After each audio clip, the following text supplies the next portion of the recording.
এবার 2026 বিশ্বকাপে দেখা গেল নতুন এক দৃশ্য। প্রথমবারের মতো দুই দলের খেলোয়াড়দের পায়ে ছিল গোলাপি রঙের বুট। একসময় ফুটবলের বুট মানেই ছিল কালো রং, মাঠে নামা প্রায় সব খেলোয়াড়ের পায়ে দেখা যেত কালো বুট। তবে গত 25 বছরে সেই চিত্র অনেক বদলে গেছে।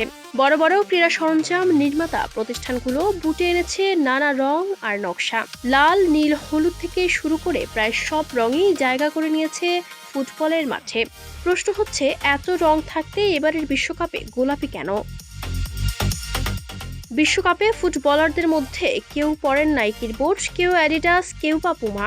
বুট বিক্রিতে শীর্ষ এই তিন ব্র্যান্ড বিশ্বকাপের জন্য একই ধাঁচের এবং একই রঙের বুট তৈরি করেছে। সে কারণেই ফুটবলারদের পায়ে গোলাপি বুট দেখা যাচ্ছে। অতীতে নাইকি, অ্যাডিডাস এবং পুমার মতো নেতৃস্থানীয় ব্র্যান্ডগুলো কিছুটা অনুজ্জ্বল কালো এবং সাদা ডিজাইনে বেশি মনোযোগ দিত, যার মূলে ছিল চমৎকার সব রঙের মাধ্যমে ভিড়ের মধ্যে নিজেদের ফুটিয়ে তোলার লক্ষ্য।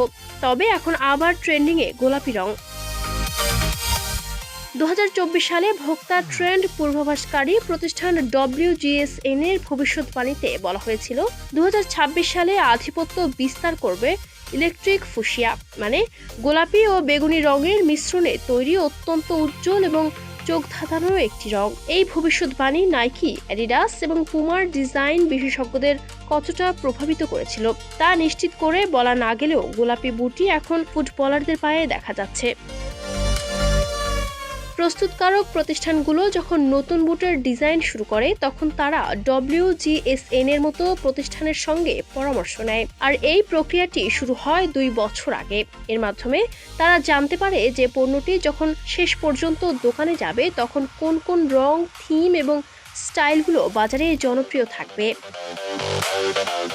কোম্পানিগুলোর গোলাপি রং বেছে নেওয়ার সবচেয়ে সহজ একটি কারণ হলো মাঠের সবুজ ঘাসের সঙ্গে এর বিপরীত।